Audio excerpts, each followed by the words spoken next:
We are going to talk today about the historic efforts from the Trump administration to work with stakeholders inside and outside of government to improve real food access and affordability in the United States, which is the most important public health challenge we have today. Let me talk a little bit about the stakes and the impact of what we're doing. This here, a sugary drink with 50 grams of added sugar, is the top item that government procurement dollars go to for food stamps. This item here is sold in every pediatric ward in America that relies on government money for their existence.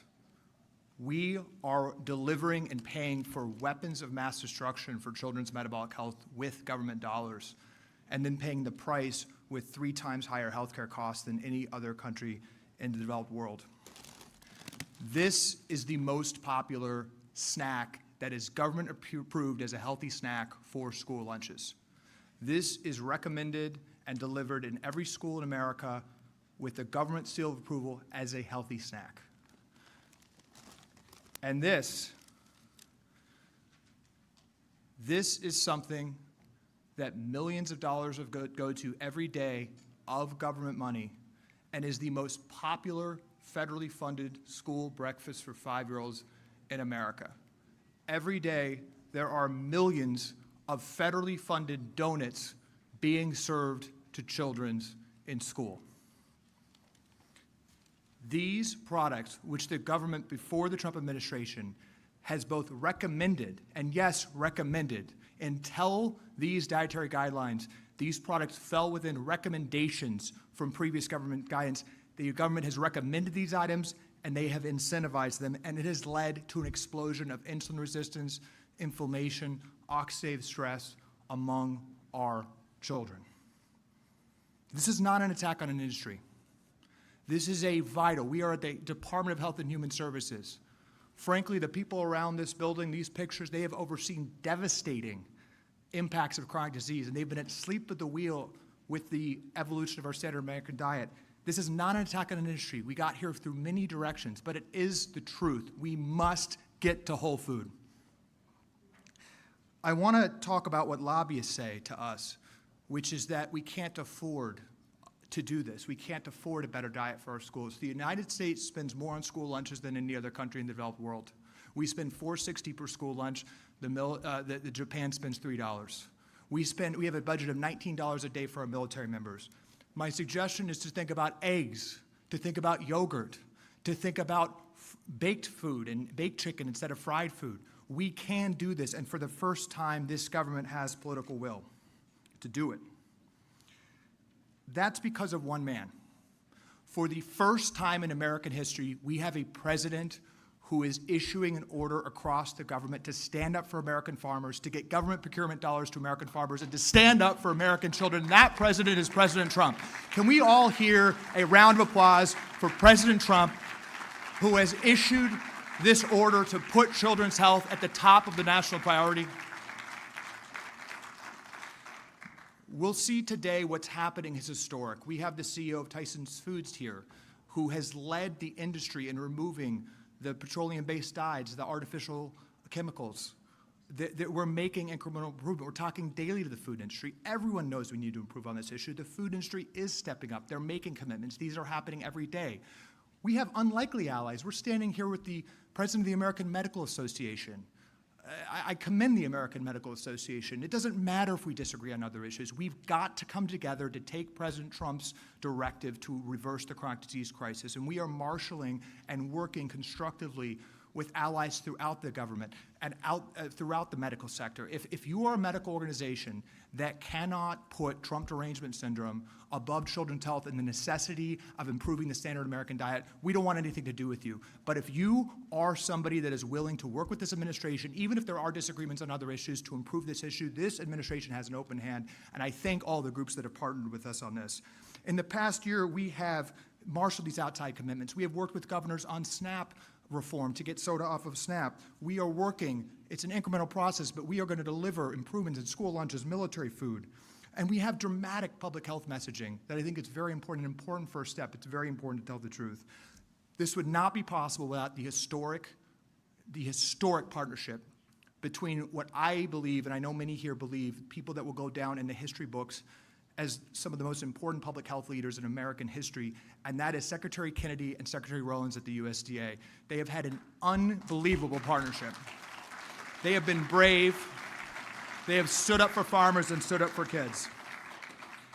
I want to introduce one of the crucial pieces of this effort. He's founded a small company before coming to government called Airbnb, and he is driving the design of the website, the design of the food pyramid, and many other efforts to evangelize this real food message to Americans. Joe Gebbia.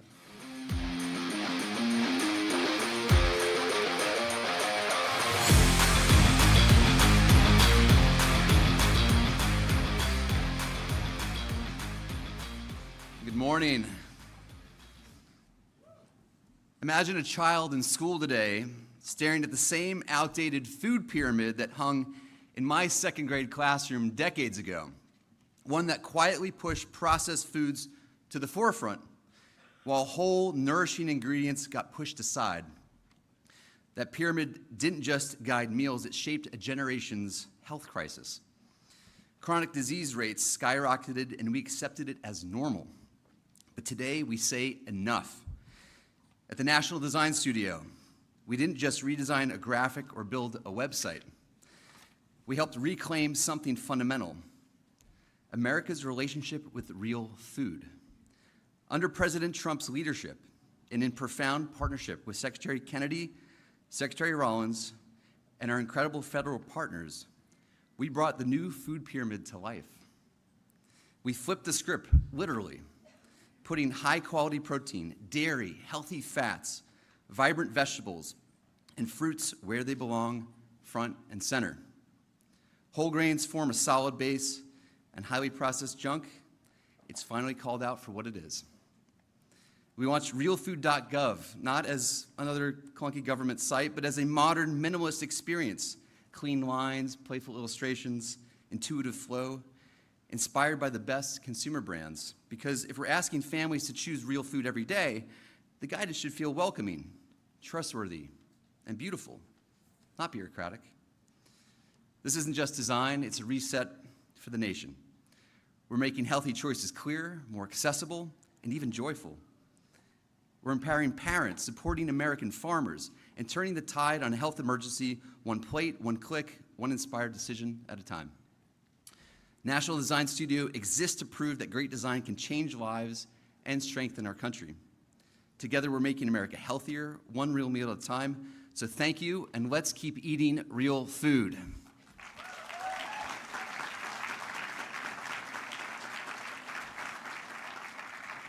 Now, the man I get to introduce next is a true icon of modern branding and design, a visionary who's helped shape some of the most recognizable brands in the world. For over 4 decades, he's been at the forefront of transforming products, companies, and entire industries. And he doesn't just build brands, he redefines them. He blends art and architecture and culture in some of the most innovative ways that have left an indelible mark on the visual and cultural landscape of our country. Please join me in a warm welcome for Peter Arnell.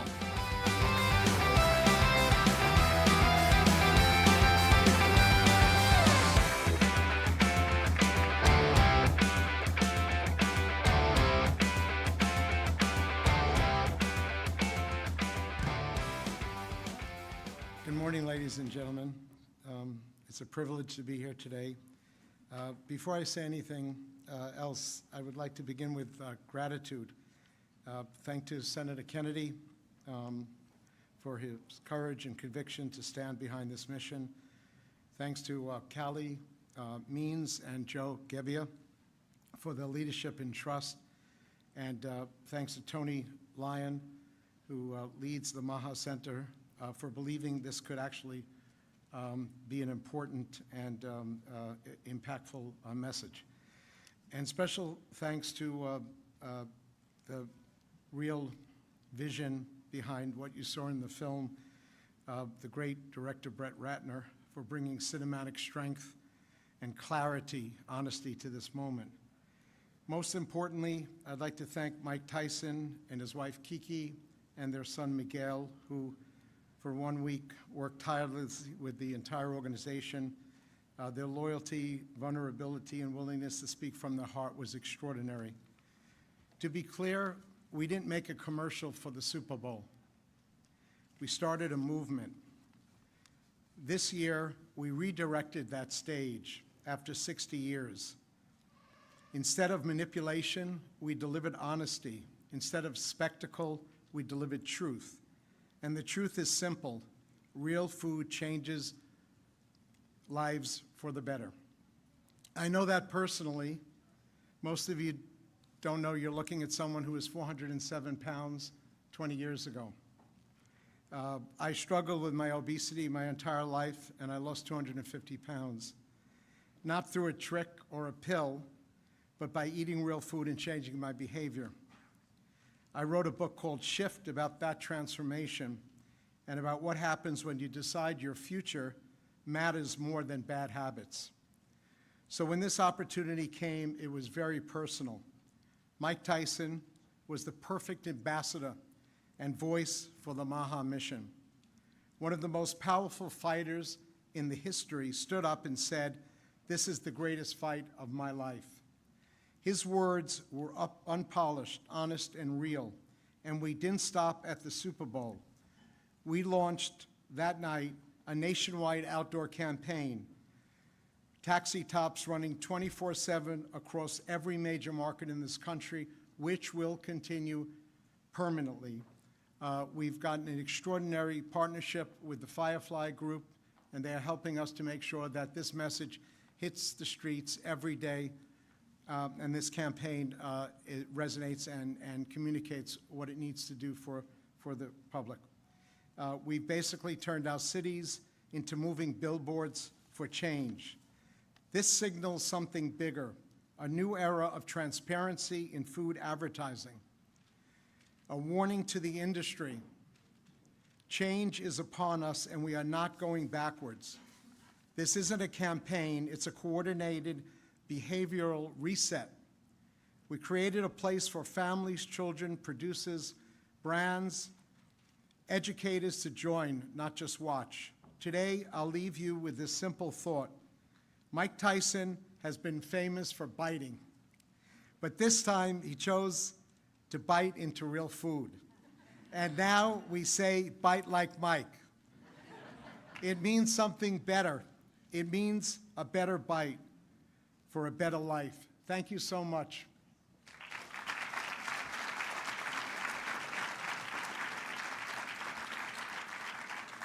I have the privilege of introducing to everyone the genius director, Brett Ratner.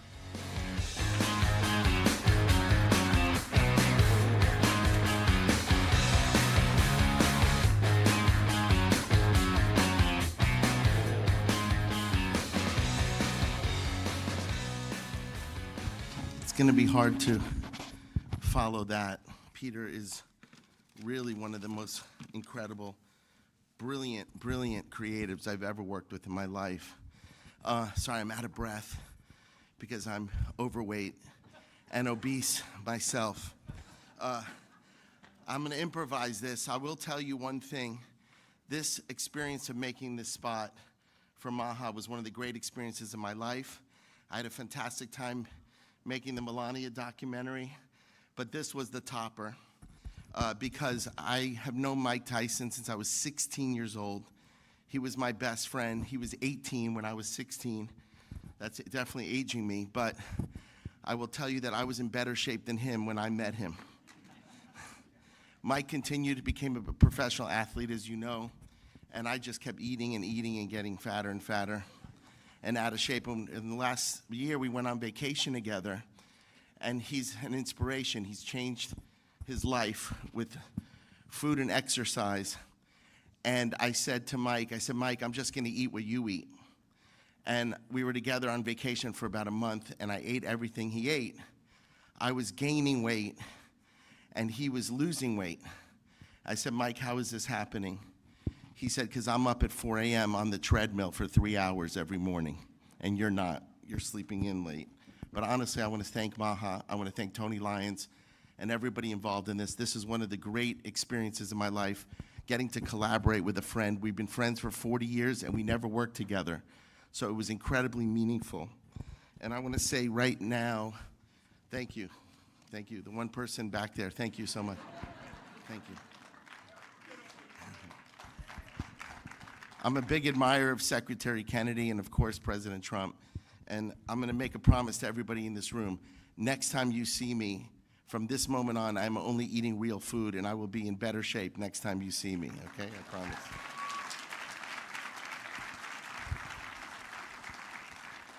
I just wrote 2 sentences that I just want to read to everybody, which is totally from my heart.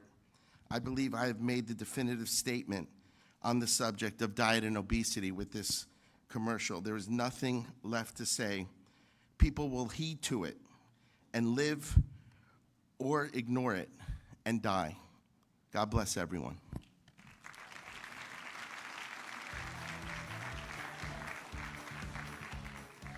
I'm sorry, I'm very honored to introduce to you the president of the American Medical Association, the AMA, Mr. Bobby Mukamala, and I definitely got that right. Mukamala, come on up, Mr. Bobby Mukamala.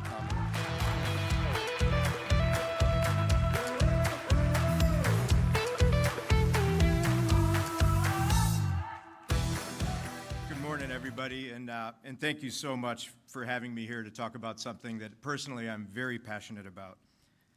Physicians know that a well-balanced nutrition is one of the most powerful tools that we have to improve the health and lower the cost of maintaining health in our country. As a country, we are great at treating things like heart attacks, like strokes, and brain tumors. But we need to do better at preventing disease. The newly issued dietary guidelines for Americans reinforces what science and clinical experience have long shown. Choosing protein-rich whole foods while limiting heavily processed foods that are high in sodium and added sugar can help slow or reverse our nation's growing chronic disease burden, particularly cardiovascular disease, diabetes, and obesity. These guidelines are more than recommendations. They are a conversation starter and a call to action for physicians, for our patients, our health system, and our country, to fully embrace the idea that food is medicine. The AMA is making commitments to advance this work. First, we will lead discussions on how to make it easier for physicians to talk to our patients about the role of food in preventing and even treating chronic disease. When physicians integrate sound nutritional guidance into care, we see better outcomes.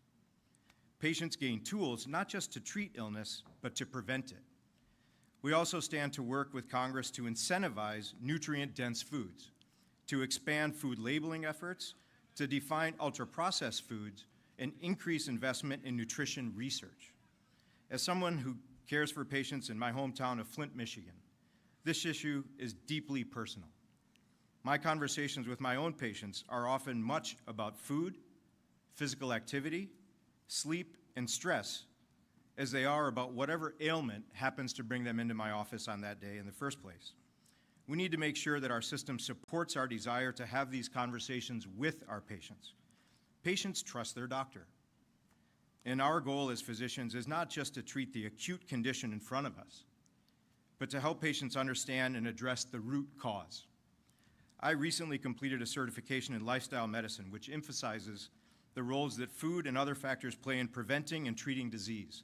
That training has already reshaped my conversations with my own patients and their families, and I heartily recommend that to my physician colleagues. That type of training, coupled with this level of focus on nutrition, can create meaningful change, potentially massive change, in the health of our country. We need to get more for what we spend on health care, and this is a wonderful way to get there. The path forward is clear. We must champion healthy eating, not just as a suggestion, but as a national priority. We must work together to build a future where sound nutrition is recognized for what it is, a cornerstone of longer lives, better health, and stronger communities. Thank you so much for involving us in this effort. And now that we've been talking about great food, I got my stomach growling right before lunch. I'm excited to introduce an amazing, healthy food-focused person, Chef Andrew Gould. Thank you so much.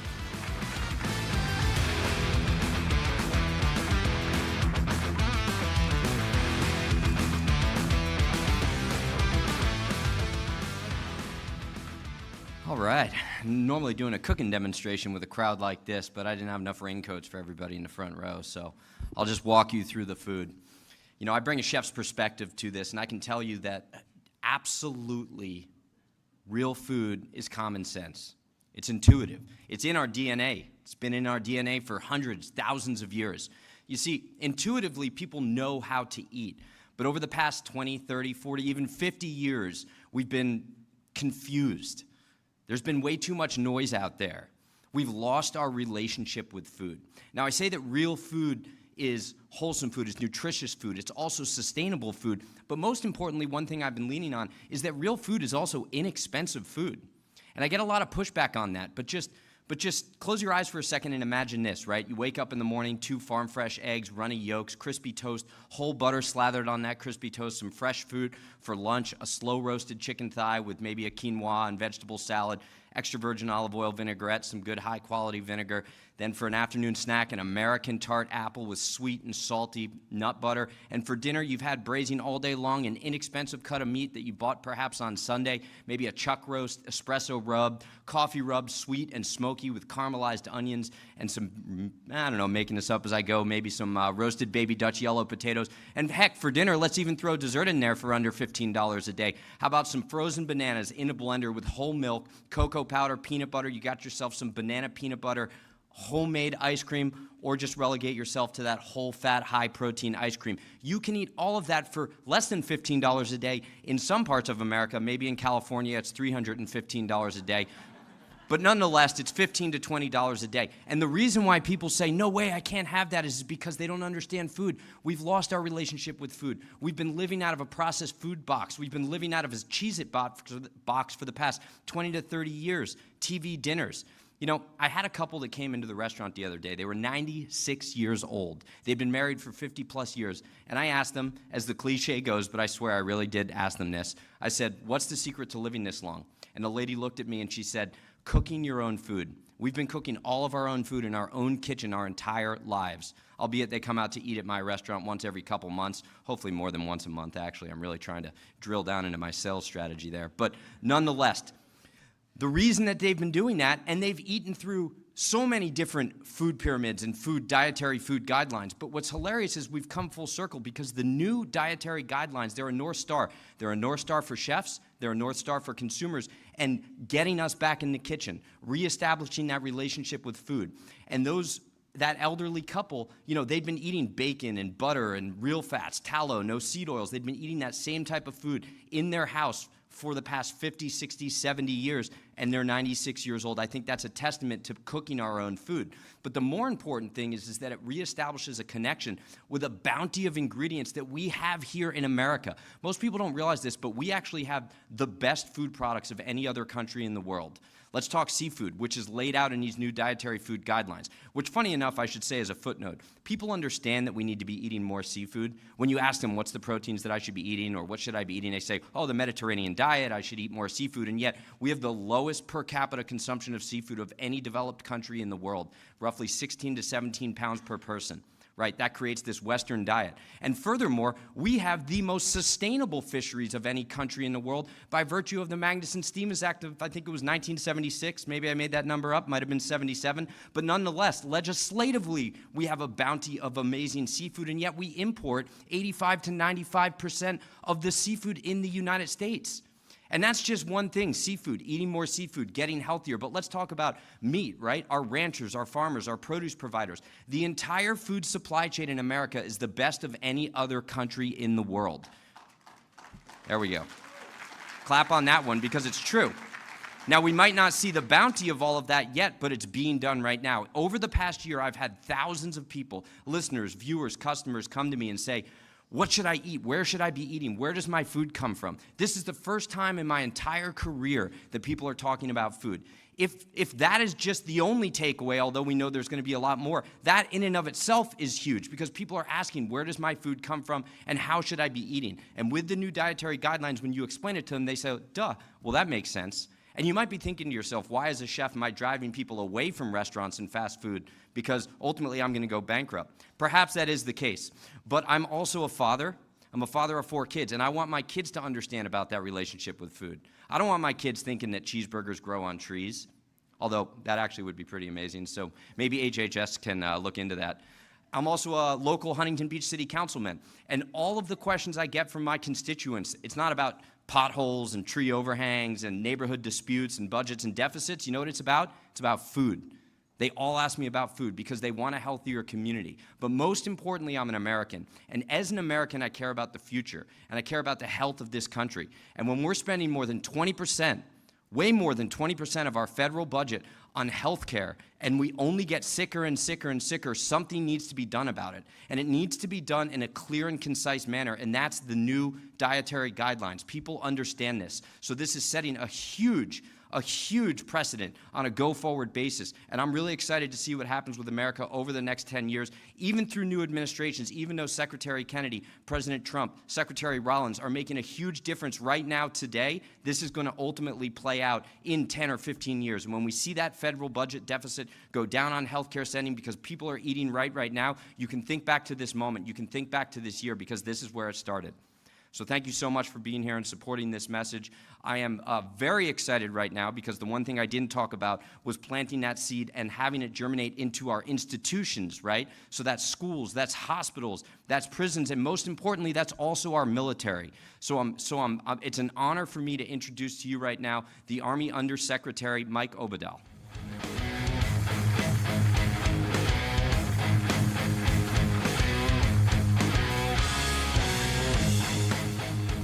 All right, thank you, Chef. I don't know how I follow that menu or that passion, but I'll do my best here. So Secretary Kennedy, Secretary Rollins, thank you for the opportunity to talk about the Army's nutritional transformation. As the land component of our joint force and the final backstop for America in times of crisis, the Army must provide fit and lethal forces. Our mission is to ensure that the American soldier is the most fueled, most fit, and most lethal human weapon system on the planet. To achieve this, we're introducing a campus-style dining model across our training centers. The transition is rooted in data. The research concluded that the old Army dining facility that is so popular, that schedule was misaligned with our modern training cycles, and it led our soldiers to rely on low-nutrient processed options. So we've shifted to a concessions-based restaurant-style model. It's got multiple food stations with extended service hours, and we're providing high-performance fuel to our force. Colleges across America, they take great prides and great strides in the nutrition of their student athletes, and it's long past time to do the same thing for our warrior athletes. We are proud to say that in 1 week at Fort Hood, Texas, we're opening the doors to our first pilot location. Fort Carson in Colorado is going to open this spring, and we're renovating across the Army on numerous locations as we continue this transformation across the whole force. Our work with Chef Robert Irvine and the Victory Fresh initiative have introduced power bowls and readily available whole foods at Army bases across the world. And these aren't just convenience items, they are precision nutrition. We're seeing a marked increase in the consumption of lean proteins and complex carbohydrates at these locations, which correlates directly to better physical performance during training. We're backing these nutritional wins with new gold standard physical metrics. Starting this year, we transitioned to a waist to height ratio as our primary body composition standard.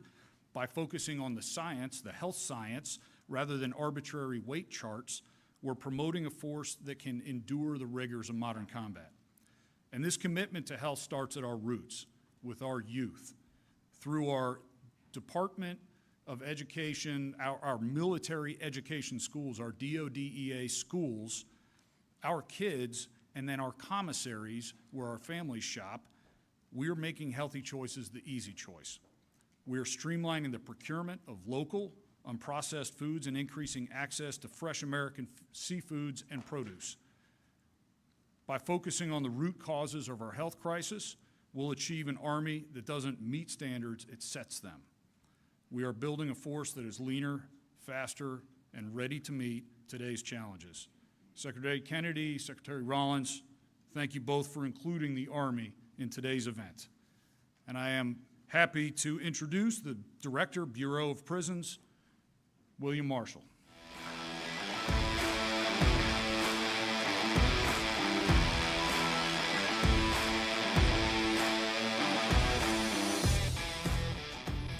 Good morning. Thank you, Army Undersecretary Abdal. Appreciate that introduction. The federal prison system is the largest correctional system in the United States, responsible for the custody and care of more than 152,000 federal inmates. That mission carries significant responsibility, not only for the safety and security, but also for the health and well-being of those in our custody and the staff who work there every day to keep our institutions safe. I want to thank HHS Secretary Kennedy and Secretary Rollins for convening this conversation.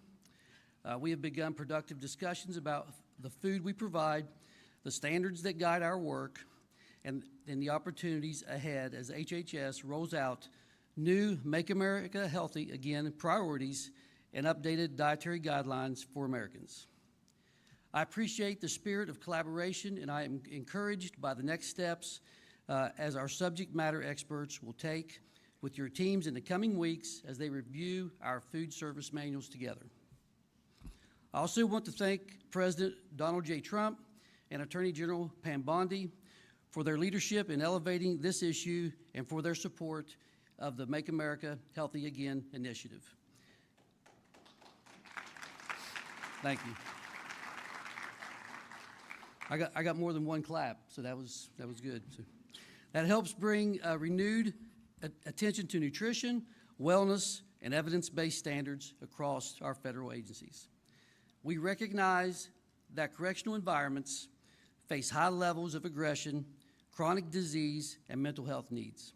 Nutrition is one of the few environmental factors we can directly control, and research shows that diet quality affects behavior, emotional regulation, and institutional safety.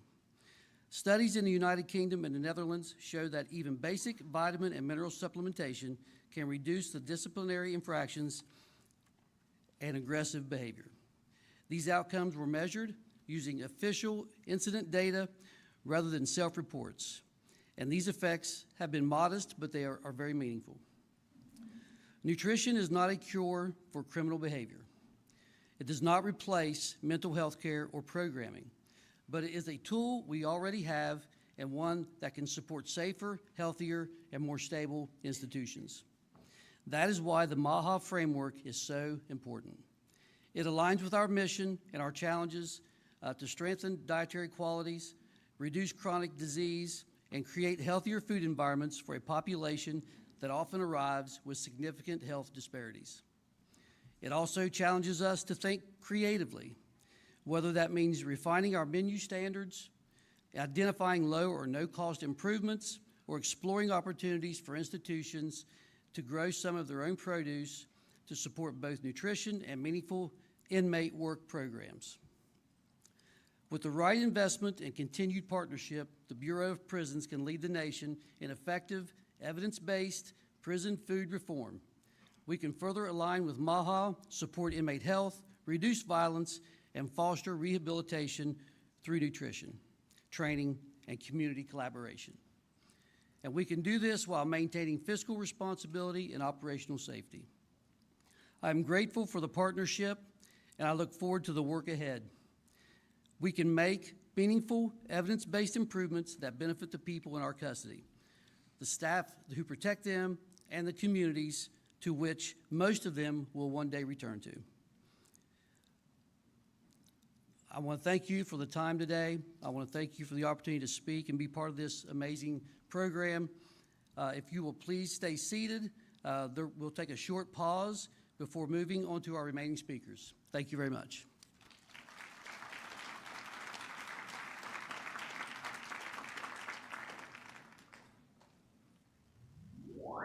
A knockout initiative from the White House. The newest fighter in the war on processed food, Mike Tyson.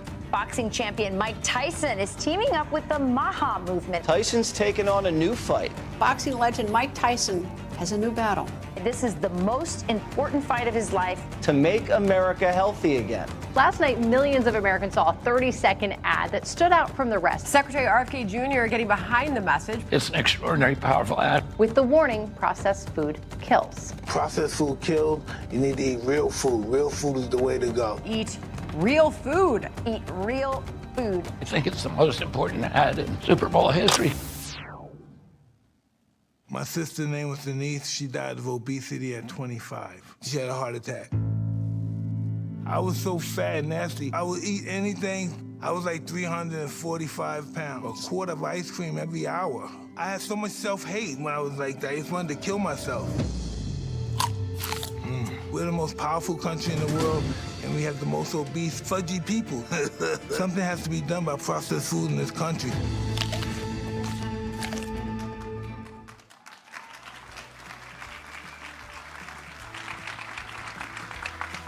Ladies and gentlemen, now introducing your USDA Secretary Brooke Rollins and HHS Secretary Robert F. Kennedy, Jr.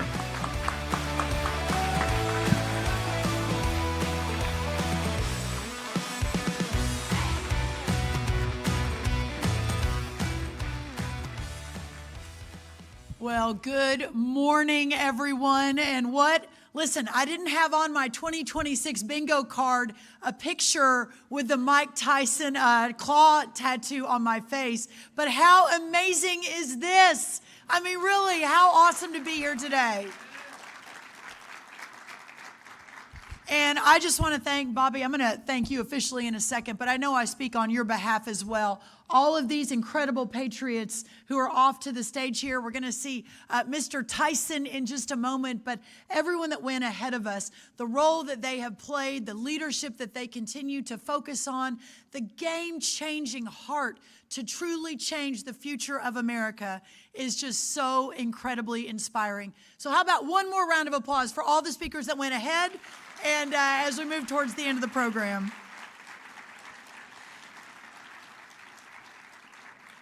As a Maha mom of 4 teenagers myself, these issues are certainly near and dear to me, and I notice so many other moms and dads from here in the room, and it's so great to see such a huge crowd, but also all around the country as people are watching.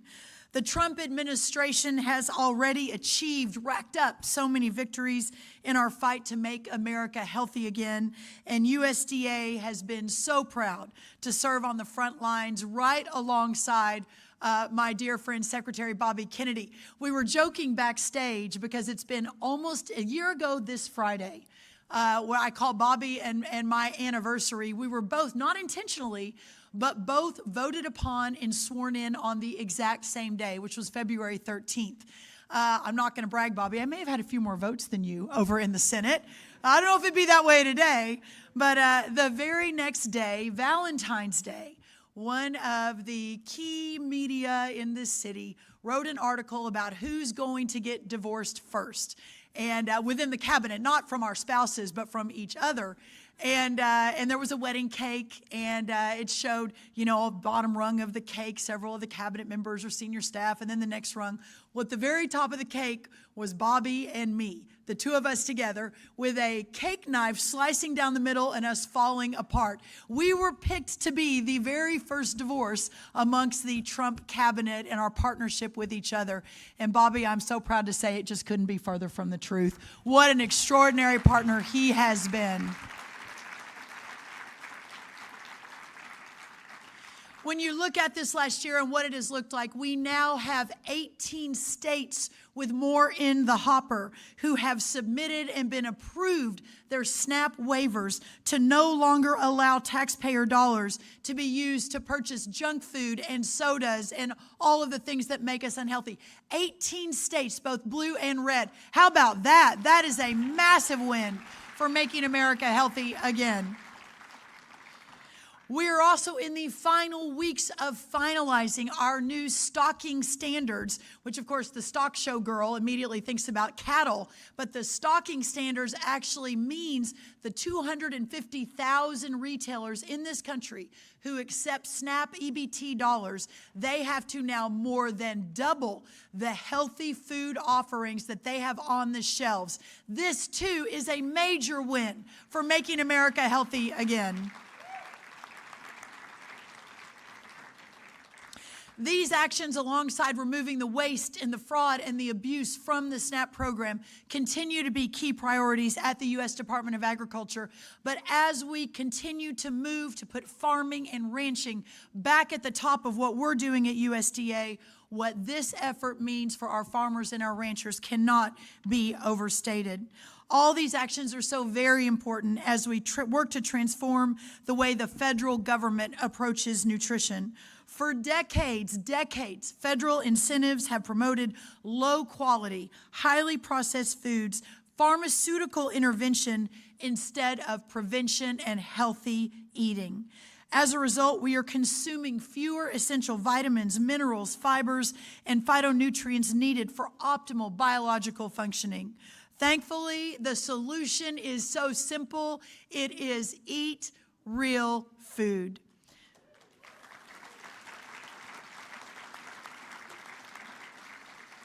This is the main message of our new Dietary Guidelines for Americans 2025 to 2030, which we released last month, to roaring applause on both sides of the aisle.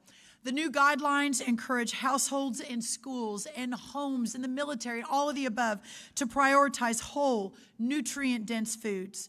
Research consistently shows that key micronutrients such as calcium and iron and potassium and vitamin D, which are found in fruits and vegetables, are essential for children's physiological well-being.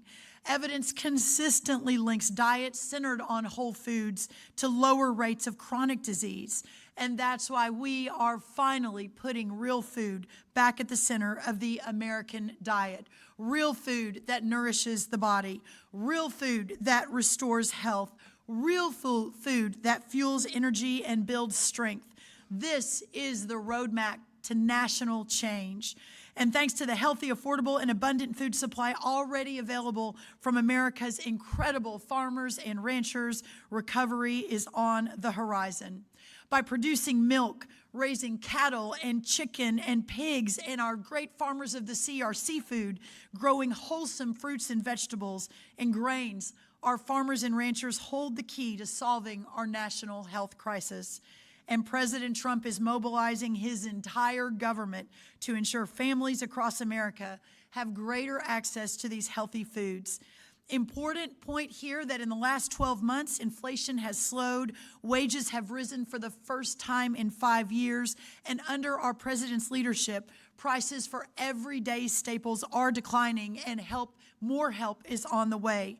Compared to this time last year, cost of cheese and fruit, fresh fruit, is down by 2%, butter is down 3.5%, and eggs are down 31%.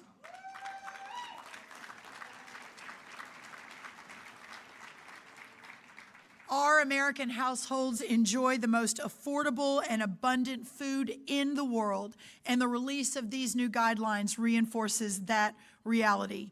A healthy meal is within reach of every American family. And Chef Gruhl, I want to thank you for your leadership on that. It is just incredible to see it in work. And one more thing before I turn it over to the real man of the hour. Maybe I'll say one of the real men of the hour. We have another one waiting to come on. I'm happy to announce that today, right here, we are at USDA releasing new guidance for all regional and state directors of our child nutrition programs, encouraging them today to familiarize themselves with the key recommendations and consider how these guidelines and how they will be incorporated into program meals and snacks as we continue to promote and build healthy outcomes and healthy families. This release today kicks off an effort to update USDA's child nutrition programs based on our DGAs and this guidance, including through rulemaking and education. We are working to have a proposed school meals rule by mid-spring, in just about a month, so that children across America can reap the benefits of the MAHA wins that we're here to celebrate today. Under President Trump's leadership, we are restoring common sense, we are restoring scientific integrity, and we are restoring accountability to the federal food and health policy. One final note, I've said it a lot, I'll say it again, every day, the U.S. Department of Agriculture spends almost $400 million on our 16 nutrition programs. That, my friends, is a market mover in a way that we can really begin to make America healthy again. We're going to make American agriculture great again, and we're going to do that because of the gentleman standing right next to me. Please stand up and give him the applause and the thank you he deserves. Our Secretary of Health and Human Services, my incredible partner, Bobby Kennedy.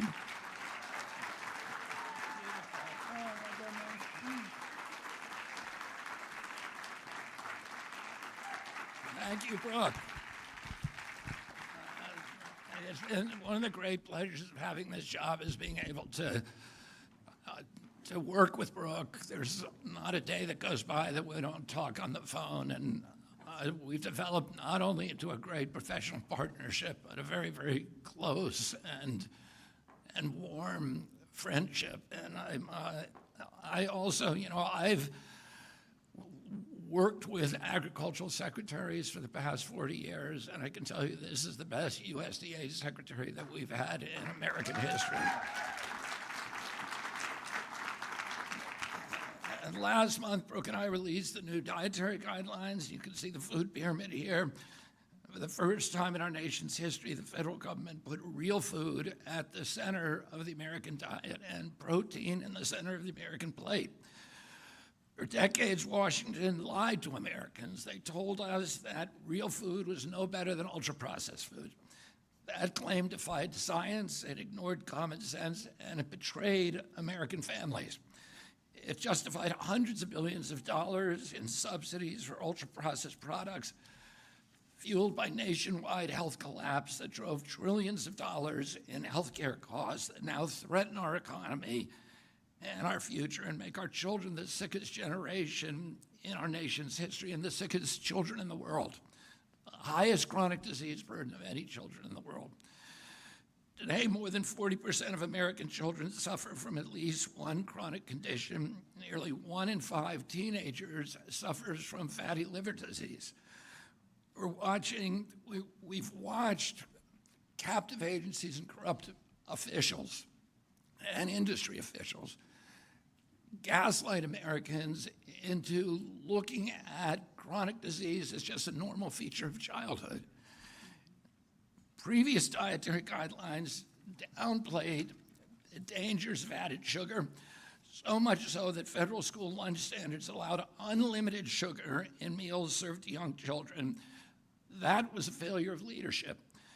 Parents saw the damage in their own homes, physicians saw it in the exam rooms, and we all saw it in the National Bill for Health Care.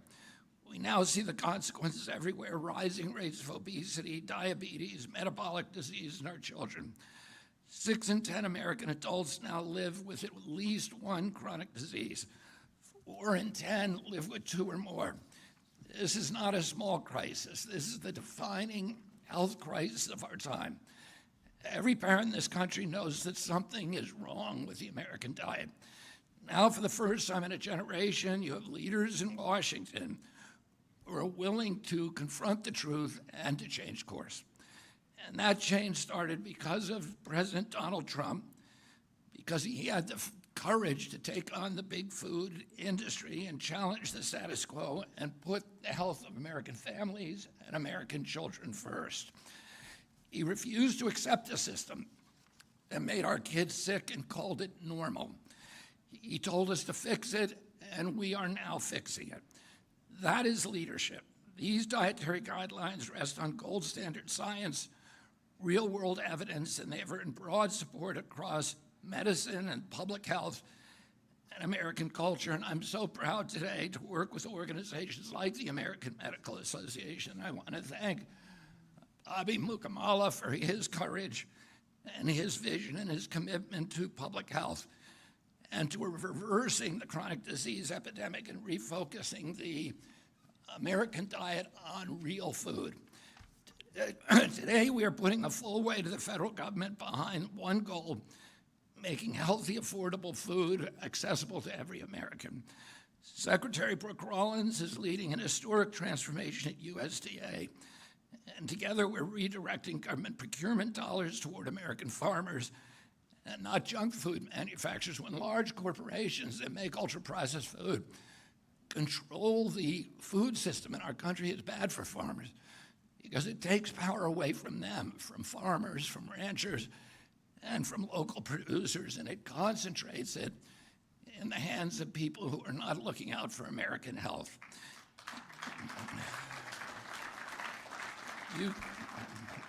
You can see that commitment in our speakers today. We're reforming the system across our military, our schools, our hospitals, and our prisons. Brooke has a $405 million a day that she's spending on subsidizing food in this country for the WICS program, for school lunches, for food stamps, for the Indian Health Program, for the SNAP program. And then we have military and prisons and VA all paying for millions of foods a day. These guidelines are going to drive cultural changes in the American diet. First, starting with those subsidized food programs and making food more available and affordable to every American. And yesterday, I met with many of the prison leaders in this country. We're talking about changing the food in the prisons for public safety reasons. Because we know in their study after study, and you can go on Google and look them up, and show when they change the food to real food in prisons, that the violence goes down by 40 or 50%. Disciplinary problems drop by 40 or 50%. Use of restraints in juvenile detention facilities go down by 70%. Oh, this is a mental health issue as well as a behavioral issue, as well as a physical health issue. And yesterday, we also met with Chef Robert Irvine, who's a television chef who has been brought in by the Army and by the military, by our wonderful DOW Secretary Pete Hegseth, to change the military food program. And you heard a little bit about that from Michael Oberthal, the Undersecretary of the Army.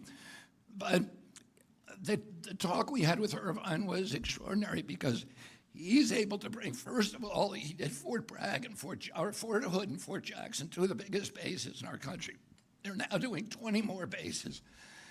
And the food was so bad on these bases that the troops weren't eating it. 50% of it was being thrown out. And now there's lines around the block where people are fighting to get in. The troops were going and buying their meals from fast food joints and spending their hard-earned, meager military paycheck on fast food. And now they're fighting to get in to eat real food, and it's all fresh. There's no freezing. He told me that a fresh salmon costs $6 a fillet. A frozen salmon costs $9. Why are we buying this frozen salmon? The cost of the military right now of feeding soldiers is $18 a day. He's doing it for $10 a day and feeding them real food. What Robert Irvine says, we don't need more money. We just need to be smarter. And that's what this administration is about. Americans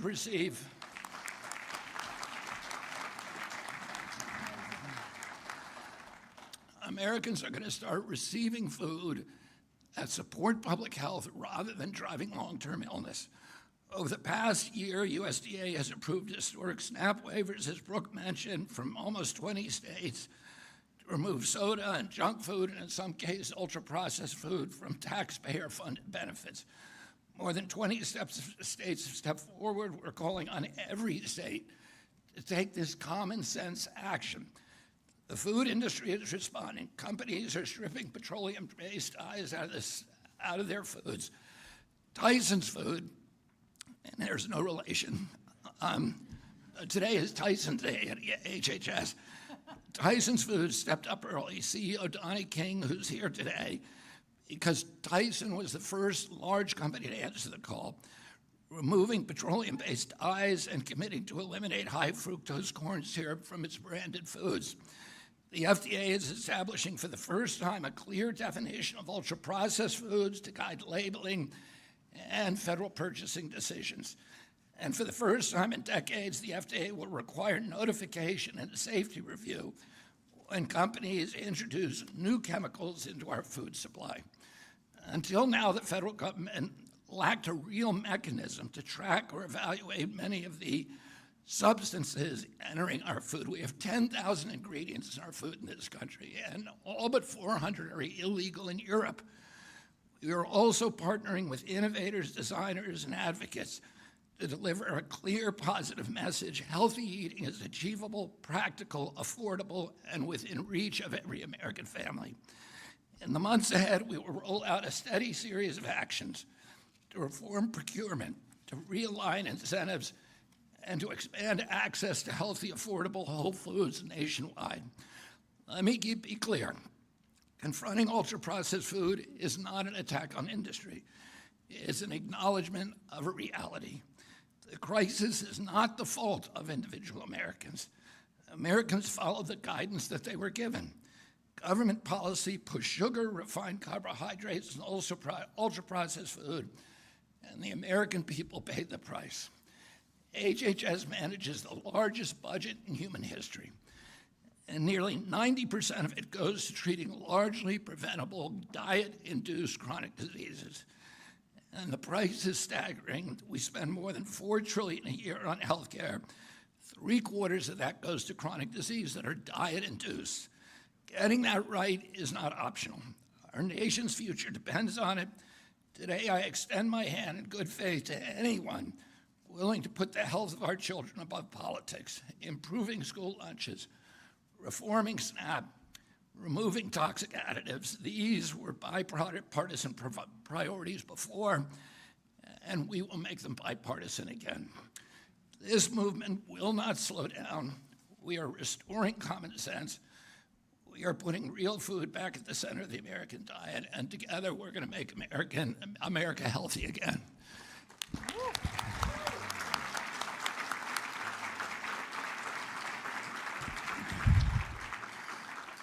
And now I'm going to introduce the man you've all been waiting for, the undefeated heavyweight champion of the world, Mike Tyson, and 44 knockouts.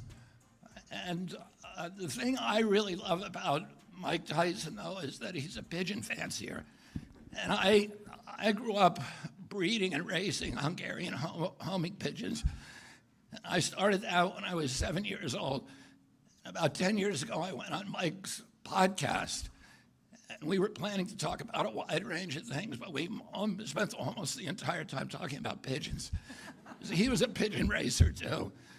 And in fact, he told me in that podcast, at the time, the first time that he realized that he had talent was when an older boy, a bully in the neighborhood, came by and killed one of his birds. And that was his first KO. But when he talked, this is the most fierce fighter in the ring in history. When he talks about pigeons, you can see his heart, his compassion, his gentleness. And you see in this ad, this extraordinary ad. And Peter Arnell and Brett Ratner told me that when they went to shoot this ad, they had 8 hours. They spent the first 7 trying to get Mike to read a script. And they weren't capturing the power that they knew was in him. So the last hour, they just let him talk. And out of that, we got this extraordinary, powerful ad. I think it's the most important and consequential ad in the history of the Super Bowl. And I think it's really going to change our country. So, Mike, why don't you come up and...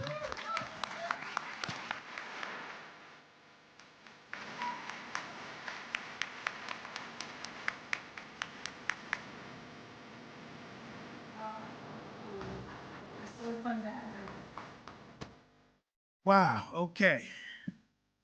First of all, I'd like to thank the President, Secretary Kennedy, Peter Arnell, Brett Ratner, and everybody that helped me and had anything to do with allowing me to be in part of the commercial for the Super Bowl.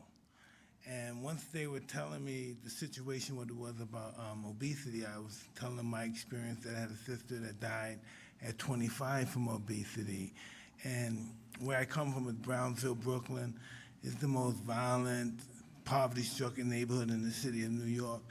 And ultra processed food was just the norm. Everything was processed food. We didn't have much money, but we had food stamps, and food stamps can buy you the candy, the sugar, and all that soda, 7-Up, and all that rotten stuff. And that's just all we knew. And the food that we ate was pretty much processed. It was gizzards, guts, and stools and stuff of weird animals.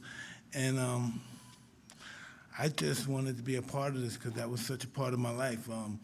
I grew up upstate New York with a master fight trainer, and so he gave me a lifestyle. So obesity is totally out of my life. And sometimes I fool around, I gain 40, 20 pounds, I'm real lazy, but I have a lifestyle, lose like this. And that's why I'm just such a fan of this. This is the biggest fight of my life. I want to be a hero in this particular field because it affects my life. Every time I see someone who may be obese, I have an affinity for them. I want to be close to them. I want to talk to them. I want to let them know that I'm their friend without saying, hey, you remind me of my sister.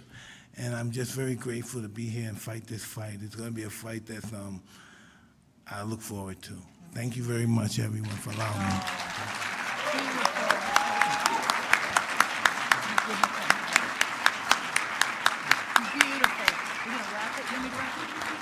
I want to thank you all for coming. Let's give a big hand for Mike Tyson. Let's everybody rise.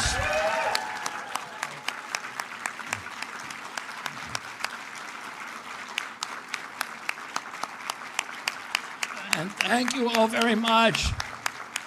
And the message that I'm going to leave you with, we were able to reduce hundreds of pages of dietary guidelines, Brooke and my teams, to about 6 pages, but it's just 3 words: eat real food.